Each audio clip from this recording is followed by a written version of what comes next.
Okay, so we're going to jump right in because, to be perfectly honest with you, I took a full day workshop and consolidated it down into an hour and a half. So I want to make sure we have as much time together as possible. Really, what I did was try to pull out some nuggets from the full day workshop. Really foundational stuff around consultative business services and workforce development. So, trying to give you couple of different spaces. We're going to take a look at perspective and perception. We're going to take a look at some resources and tools, and hopefully that'll get you to a space where you feel like you have a little bit of a foundation leaving this workshop today. But let's go ahead and first things first, and we won't spend a lot of time here because I'm a little shy. Kendall Linares, I am an affiliate consultant, even with a microphone. Should I eat the microphone? Okay, I can do that, no problem. Kendall Linares, affiliate consultant with Oregon Manufacturing Extension Partnership. That's who I am. We fondly like to refer to that organization as OMEP, and we like acronyms, so I think it's appropriate. I'm also the one-stop operator for 5 of the 9 workforce areas, and that is a role under the Workforce Innovation and Opportunity Act under WIOA. I work with Lane County, I work with Clackamas, I work with the Northwest region, I work with Southwest and the East Cascade region, so quite a full scope there. My background, I have 25 years in workforce development with both private sector and public sector. So I have worked with a board. I worked with the Willamette Workforce Partnership Board for the better part of 10 years, and then I've been in this role since 2018. So a little bit just a background of scope. And when I was at the board, I was the director of business. So business is my passion, business services is my passion. And I'm excited to be here today. So that's me. Agenda. This is just a quick snapshot for you. Introduction, workshop snapshot. We'll look at a little bit of what we're going to be learning today. We're going to do some activities. I do not like trainings, at least when I'm facilitating, where I'm just rolling through PowerPoint. Cindy. Here's my reminder. Where I'm just rolling through PowerPoint slides. I like to do a little bit of both, teach a little bit and also do a lot of interaction. So you guys will be working in teams today. And the first thing I want to do, though, is if you are sitting with a group of people you know really well, to maybe think about getting up and moving. Part of this is perspective and getting other people's perspective and kind of networking. So if we're in a comfort zone, I would urge you to move. Jesse. Guys? You only know Deanna. Okay. That's good. That's good. Are you moving, Ashley? Oh.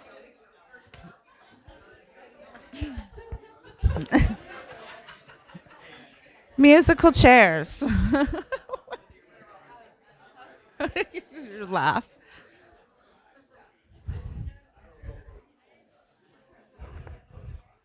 Okay, looks like we only had a couple shifts, which is good. So you guys had kind of organically come into the room and sat with people that you weren't familiar with, perhaps, which is wonderful. I think that's really important because one of the first things we're going to talk about is perspective and perception, and getting other people's perspective and often their perception is really critical. I think when we're thinking about engaging anybody, but really what we're talking about today is business. So, role activities, we're going to look at value added and non value added. I'm not going to jump too much into what that is right now, but it's to help provide, again, perspective from a business's point of view on what we do in our system and what is value added and what is non value added. Really helpful when you're thinking about engagement. Consultative versus transactional. That's a big piece. That's one of the biggest nuggets I pulled out for you because sometimes we approach our work in a very transactional way, right? It's prescriptive. We have to follow certain guidelines, follow certain rules, have certain processes that we're required to do that feel very, very prescriptive. So it's thinking through those things, but also balancing that with some consultative approaches. Business resources and brainstorming activity. One of my successes, and I'll talk about that a little bit today in workforce development, was a project I did with a small company out of Salem. We're going to do a brainstorming activity today because one of the things I found is that in my career, especially at the board level doing business engagement, was I couldn't walk in and just say, here's my pretty flyer, please do my program. I had to really understand in our state and even federally what resources were available to businesses so that I could be more consultative when talking to them. Because often as you're building a relationship, they start sharing information with you. And how you can build that long-standing relationship is to understand how to connect some of their issues and their problems to resources that may have nothing to do with what you do or what you were even there for.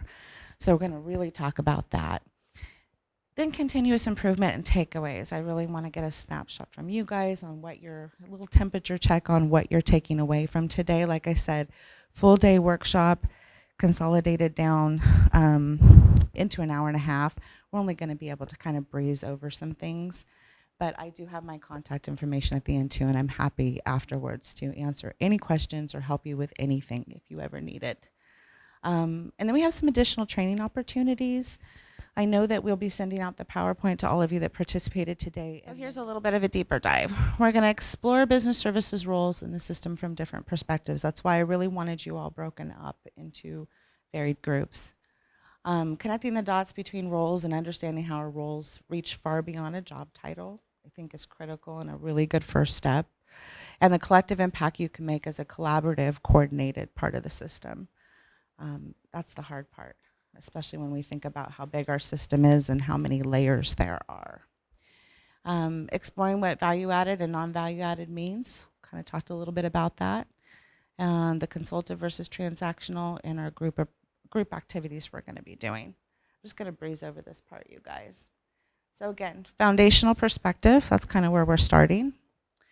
Then we're going to talk about tools and resources, and hopefully that gets us to a place where we have a foundation. Feel like when you go out and talk to a business that you're starting almost an adventure with them to build kind of a sustainable, mutually beneficial relationship.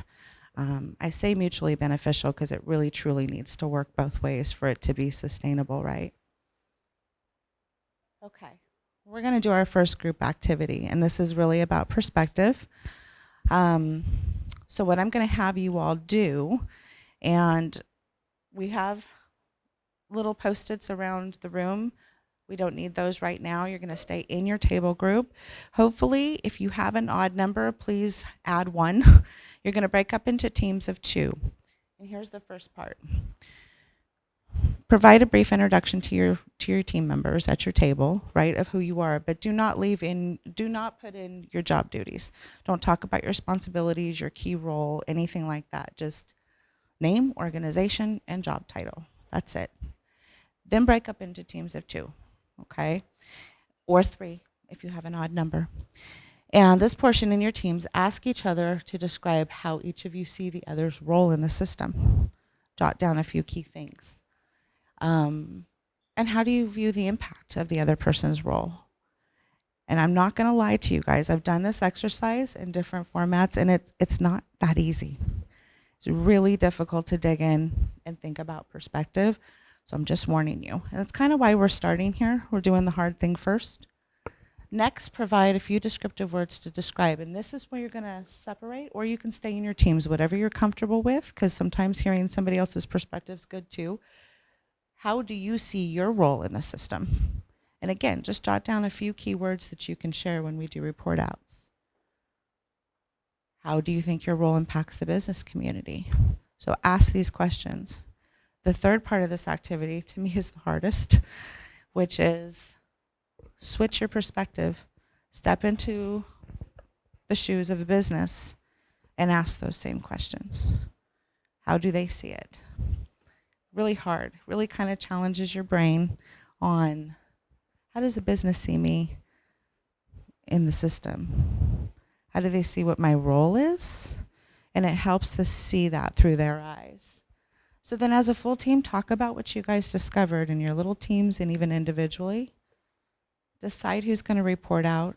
We're going to get about 10 minutes to do this, and then we're going to spend about 5 minutes reporting out just to see what we all learned.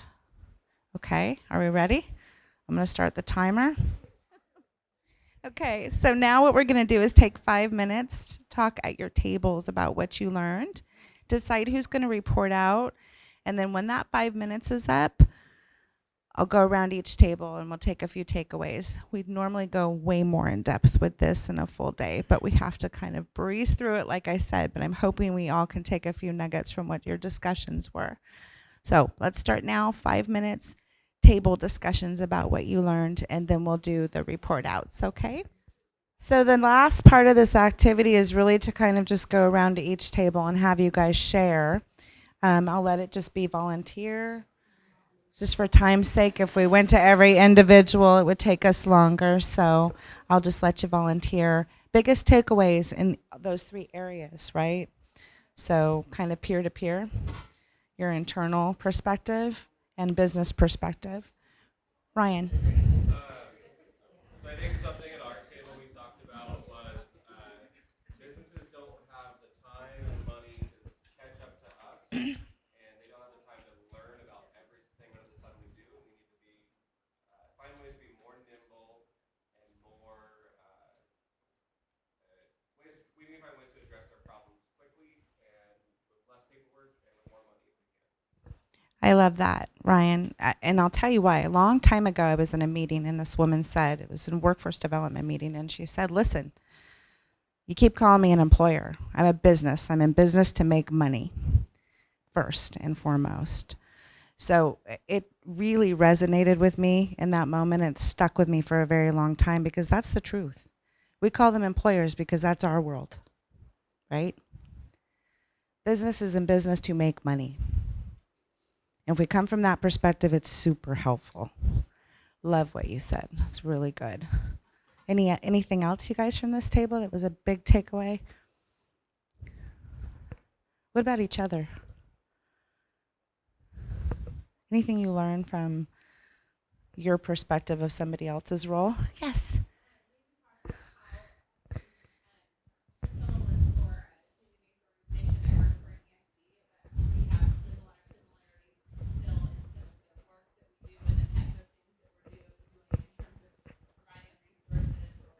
Mhm. Yeah. Excellent.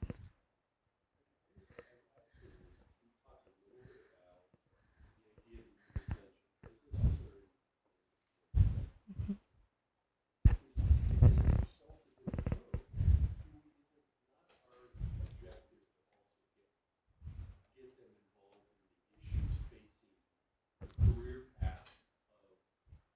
Mhm. Mhm.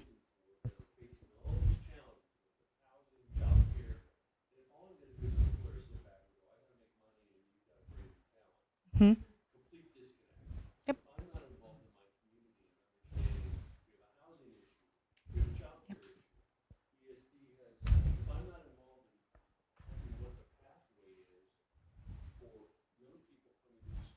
Mhm. Yep.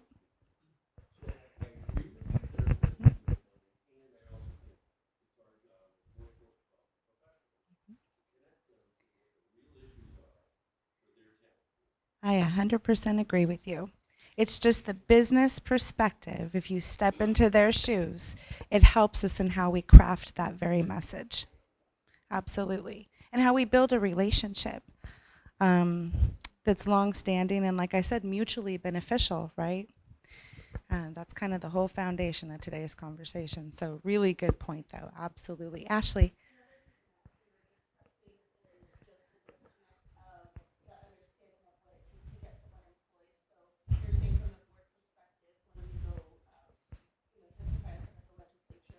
Mhm.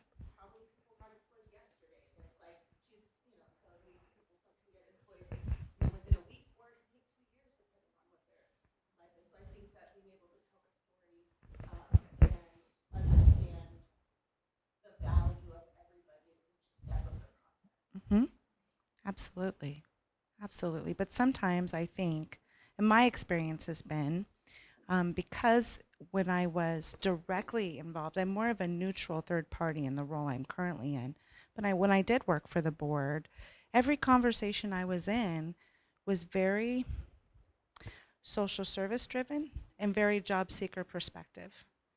And I felt like the odd man out in a lot of conversations because I'm like, without businesses, we don't have a system to put these people into jobs. So why aren't we having more conversations about that? And I felt like I was always, in the corner, pick me for funding and for different things. So, Deanna.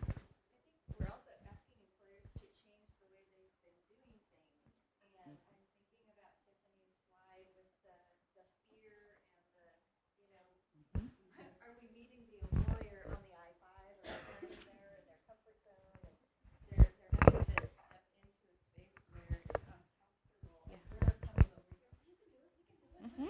Mhm.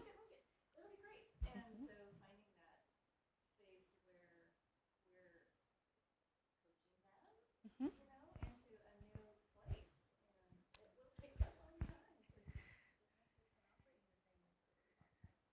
Absolutely. Well, and I think that's what goes to trust in a relationship too, and building that mutually beneficial relationship. So when you bring a solution to them like that, it resonates with them. It makes sense because they trust. I also think peer to peer with business is super powerful. Super powerful. So if you can get a business, Ashley. Mm-hmm.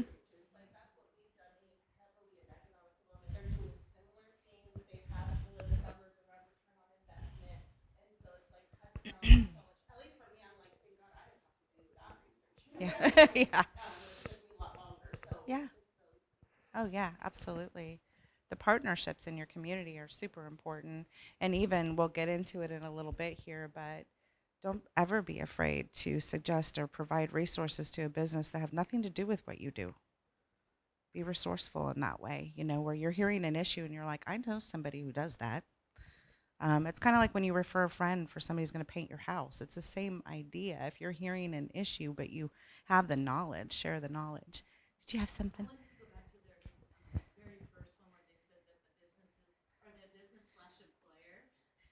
Yeah.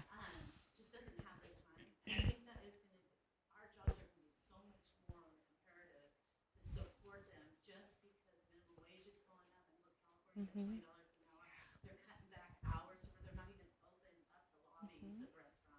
Mm-hmm. Mm-hmm.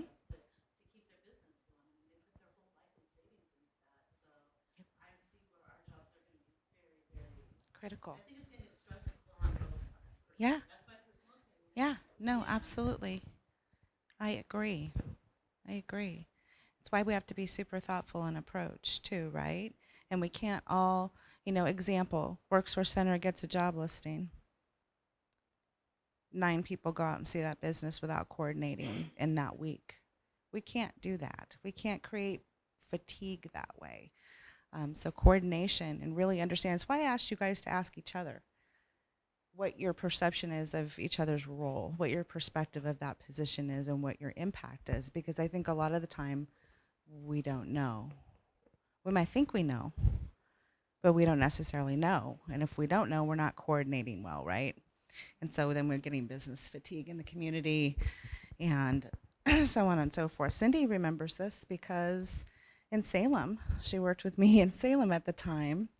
I had a business call me and say, Kendall, make them stop. And I remember I was at the board level as the director of business. Why, yes, Katrina, I can.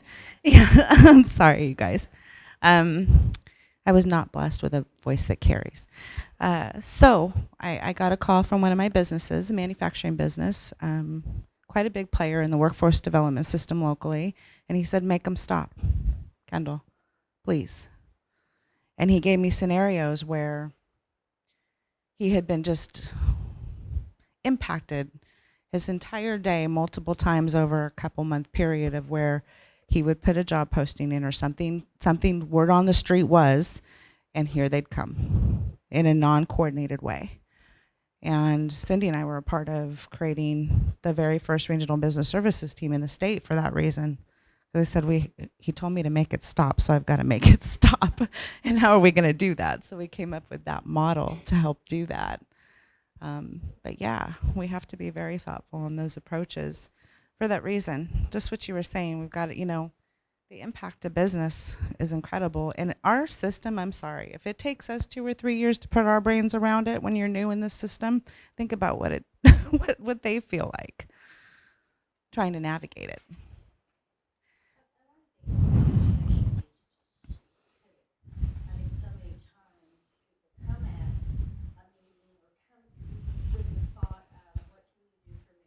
Mm-hmm.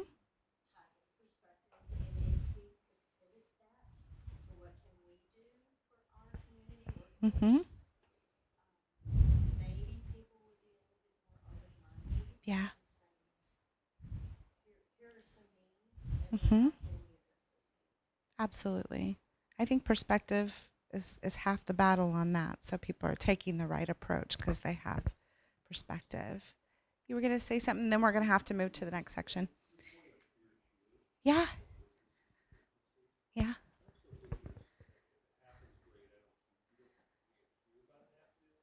Mm-hmm. Mm-hmm.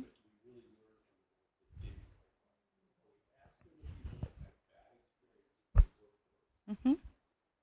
Why? Mm-hmm. Yep. Yep.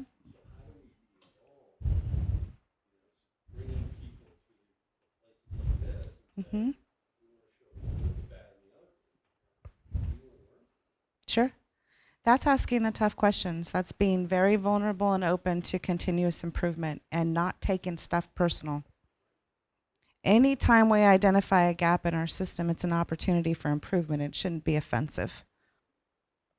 Because without that, we wouldn't see it. We wouldn't even know it was broken or to fix it. But often human nature is to default to, oh, I did something wrong. I'm not feeling good about that, and shut down.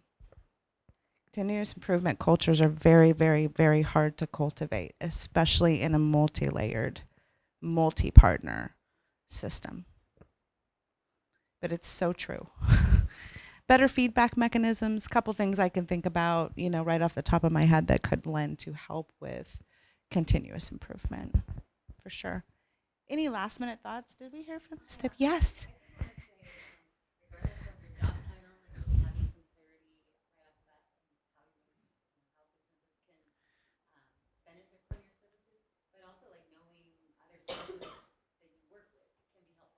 Yeah.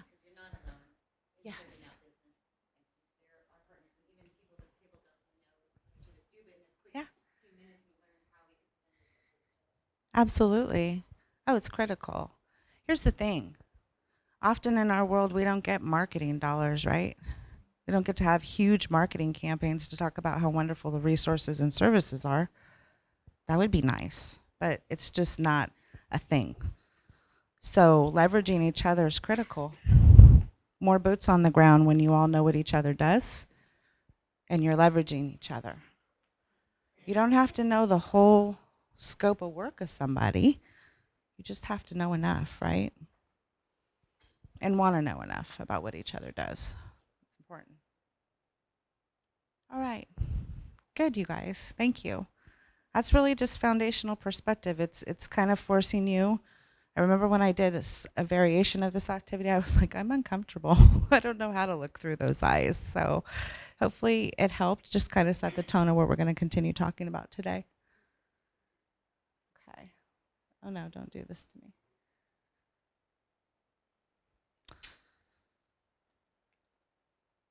We will manually do it. Okay. So we're going to talk about value-added and non-value-added activities. And again, we're going to put our glasses on and be a business when we're thinking through this activity, okay? Value-added activities are those that transform something into a finished product. This is very much from a manufacturing perspective when I say that, but think about it in terms of product and or service, okay? Example, raw product into finished product, something that a consumer is willing to pay money for. That's value added. So when you think about business engagement, what is value added to a business from their perspective? Kind of what we're getting into next. Non-value added. We have a lot of this.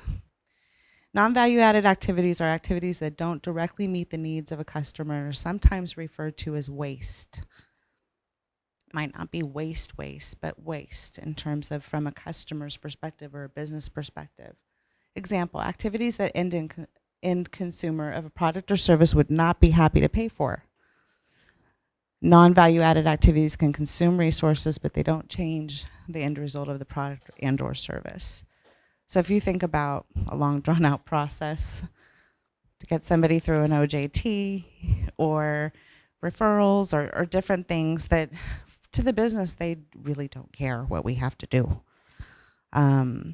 That's what we're talking about, having good perspective on what is, because to us it might be value added because it's a part of your job description and you have to, and you might misconstrue that that's value added to a business too. So that's kind of why we're talking through this piece.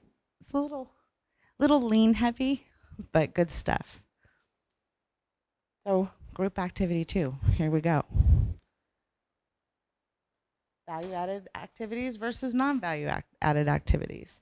And I'll go back to the definitions for you guys too. But this is what we're doing. Think of your role and the services you provide. Now step into a business owner's shoes. As a group, brainstorm what you consider to be value-added piece to the process as it relates to business engagement and the services offered to business. Tip, what does the system provide a business that they would pay for? They don't, right? Often. But what would they pay for? Think of your role and services you provide. Now step into a business owner's shoes and think about what's non-value added. What's just stuff that they wouldn't pay for. It's kind of where we're at. So group report out. Now here's the thing. What did you learn in identifying what is required of business to engage with the workforce development system? What's required of them to engage? What do we expect out of them? What stands out as value added and what stands out as non-value added? Get a scribe, decide who's going to be your scribe.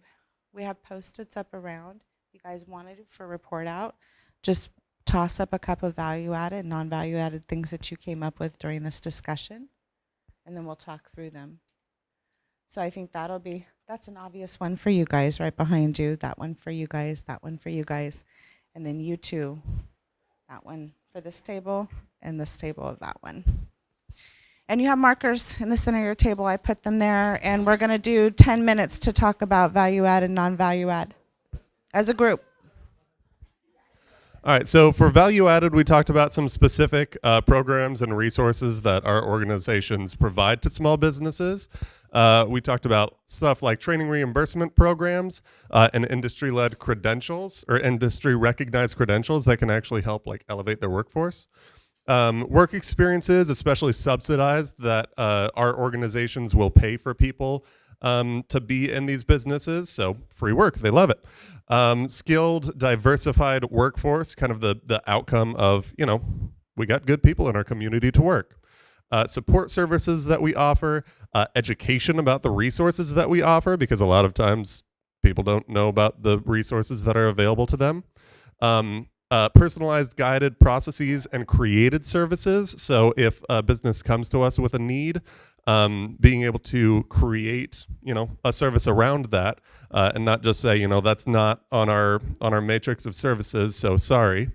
And then we talked about Metrics, which is a free to small business online learning platform that one of our organizations offers to small businesses.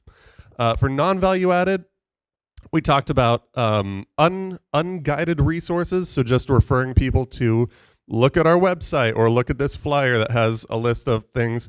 And once again, businesses can get burnt out and not, if they don't find what they're looking for, they won't dig deeper and realize that it's there. Meetings, lots of meetings, and redundancy. We talked about the whole, this could be an email, and people, thinking that they're just coming to a meeting to check off a box. Reporting, how there are a lot of reporting requirements for some of our programs and and projects that might be a little bit unnecessary. But also things like job seeker resources. A lot of businesses might not see the value to them that, we're coming in to help people who have been laid off access resources, so that they might not participate in that process with us because they don't see the value that's added to their organization. Cool. Who wants it? Here you go. All right. All right. I don't think we have a ton of new and unique things up here, but as far as the value add, we talked about pre-screening candidates is something that we feel businesses often will pay for, and something that we're able to do within our organizations. We provide training to workers on soft skills and other aspects of training to qualify them for the work that they do. We provide recruitment assistance, upskilling workers, and there's grants to do some of the training there. It's great that there's so many different programs represented. We really can do a lot. Providing wraparound and support services to folks that are engaged in work, especially newer workers getting their feet under them. Mediation and conflict resolution for new hires that necessarily aren't acclimating to the workspace, being able to help navigate those situations. We've got training dollars and funding, and that can be used for, again, the training itself, the equipment needed to do jobs, things that enhance a new worker's ability to walk through the door. Tax incentives like WOTC, and help with workers' wages when we're talking about subsidizing those in the way of OJTs and other on-ramps there. One of the, we talked a little bit about bridging the gap with new generations and helping employers kind of understand the new realities of workers. It probably lands on the negative side when we don't do a good enough job preparing the workers and the business to kind of meet each other in the middle there. We have a lot of paperwork and documentation that we ask of our business partners. Business tours at times can be great for a business to be able to show themselves off, be introduced to partners, but other times we might just be asking for the sake we'd like to take a tour of your business, and that is asking for their time, their resources. Employer training costs, asking them to train employers outside of their normal space is something that we sometimes do, and sometimes an employer is going to be rushing right into that space, and other times it's just not going to work out for them. Lack of regional communication, talking about redundancies, I think there's a lot of us out there, and if we don't know the others are talking to the same business, we are making a nuisance of ourselves. All right, coming around. Oh, and hey, while I've got it, anybody who needs CEUs or CRC credits, please let me know. I'm the one with the clipboard today.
That was great.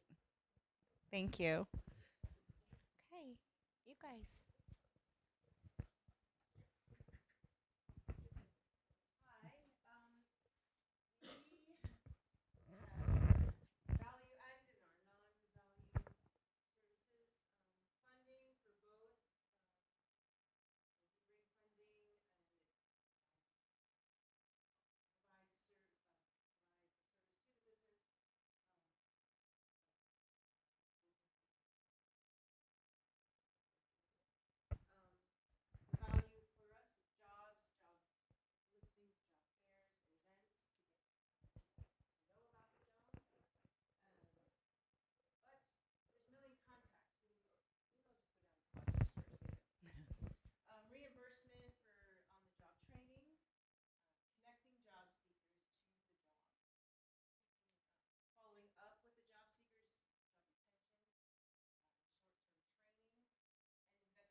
Oh, that's great.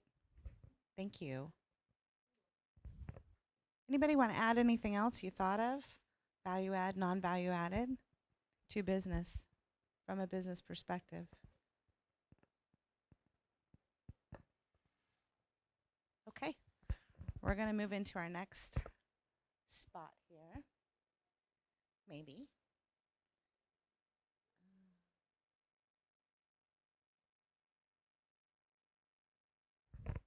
Consultative versus transactional. So, consultative mindset, really basic snapshot. The consultative mindset means changing your perspective and asking questions from a place of curiosity. This helps you uncover the best solutions. So think about that. Let that resonate for a second about what that truly means in relation to your work and what you do with business engagement. I'm going to let you take your picture, and then I'm going to go this way. Oh, it is working now.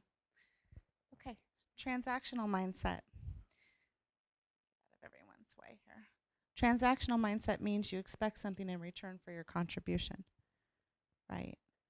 So if we're going, meeting with a business, and we have a flyer, we have 100, Caitlin, I'm going to pick on you. We have 100 OJTs to do this program year, and here I am with my flyer. Would you like to do this? Now fill out this paperwork, et cetera, et cetera.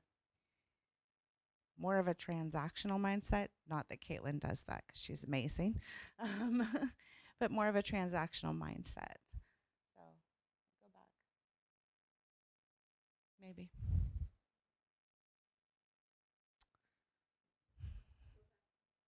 More? There we go.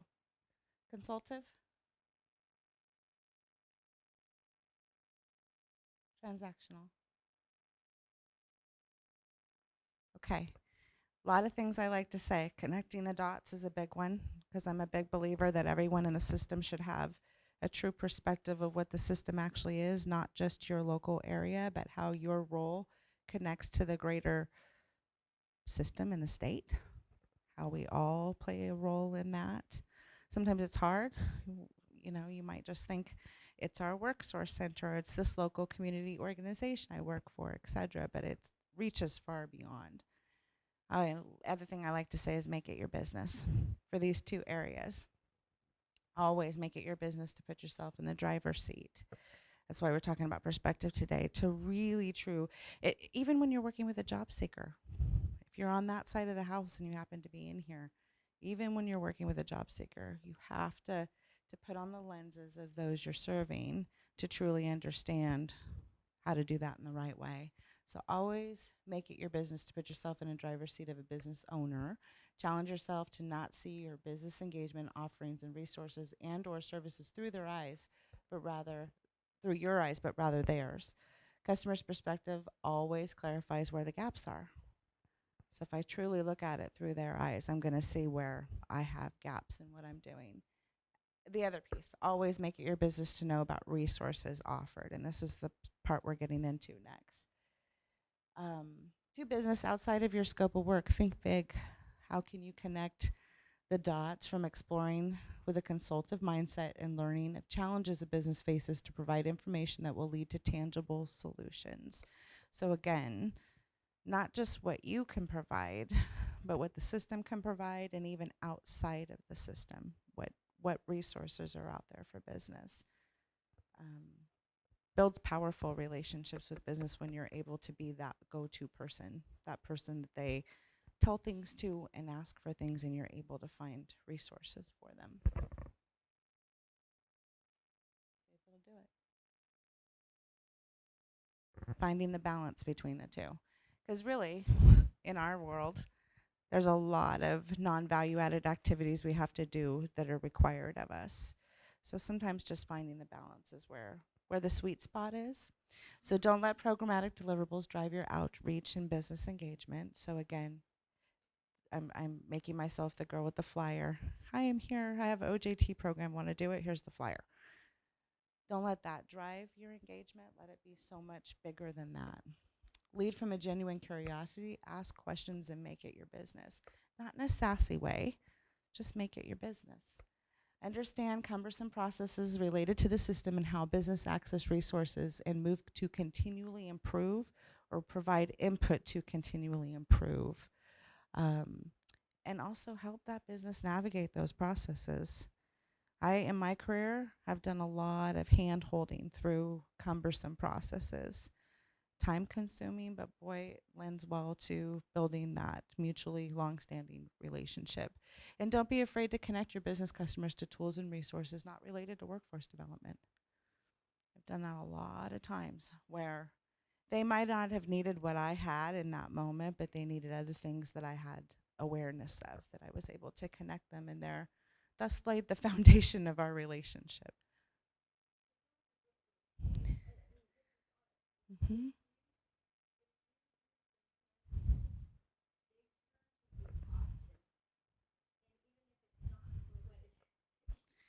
It's so true. Exactly.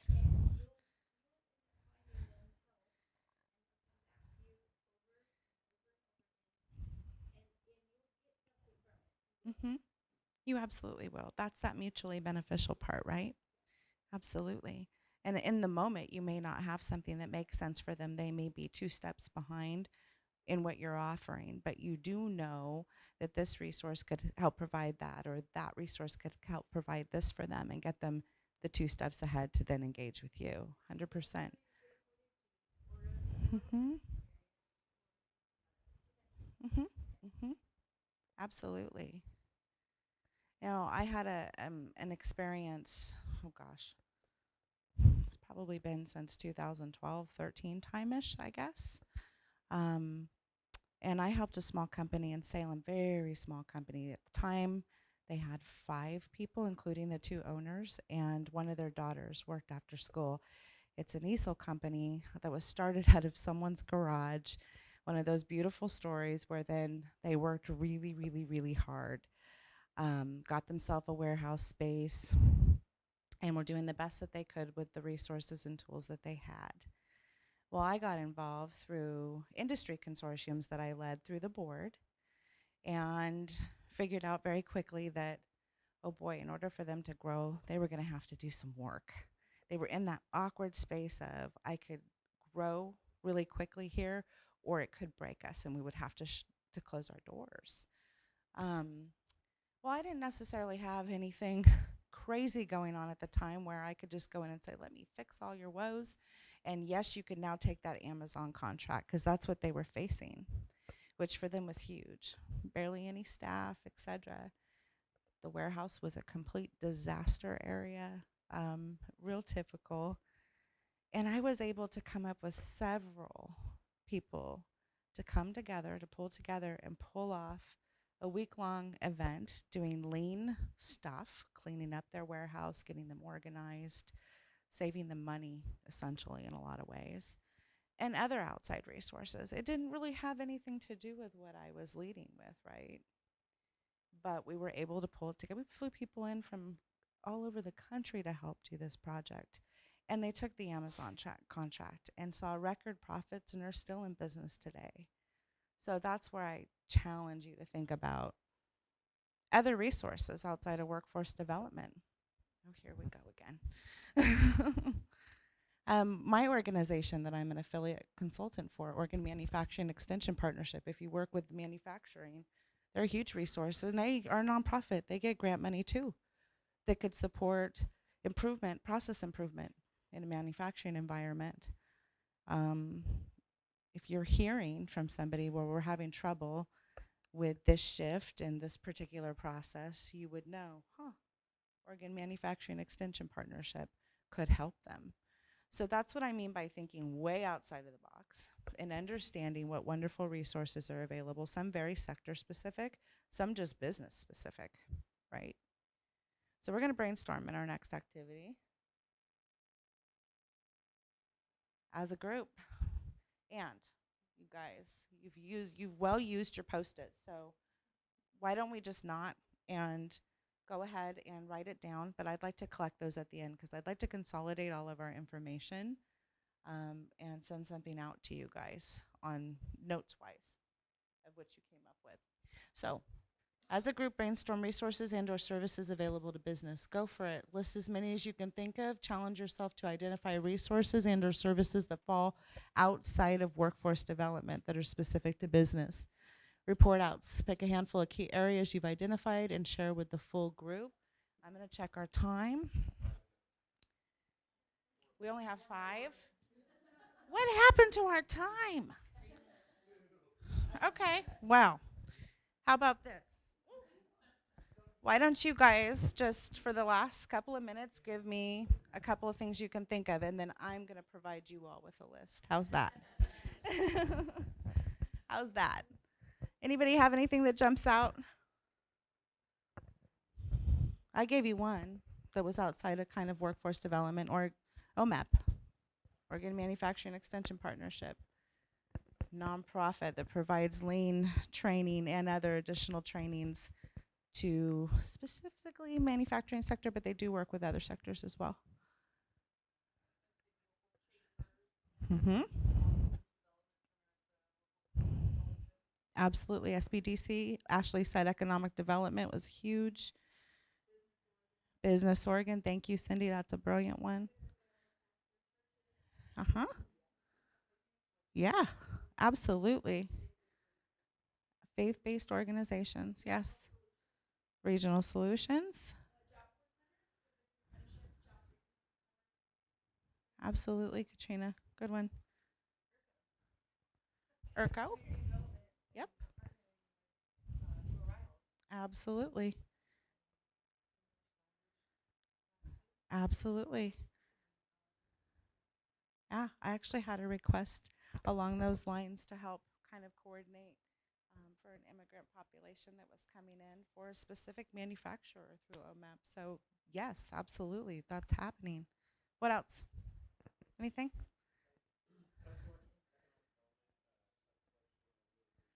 Yeah, absolutely.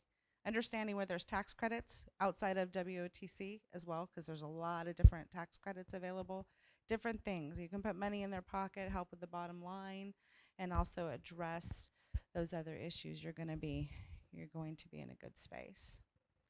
So I don't know how we lost our time. I think it was our last report out, you guys, but yes.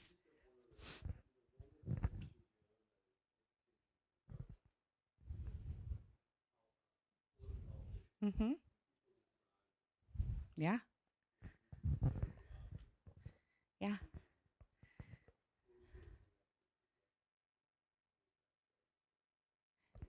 Absolutely, to help us remove those barriers that are so frustrating, that cause the bottlenecks and all of that good stuff. Absolutely. Feels like we're pushing a boulder uphill a lot. All right, you guys. Well, that's time. I will. George is going to send out the presentation, and I will also send out a list of resources for you just to get you started. Okay. Thank you so much. Have a lovely ride home. I appreciate you.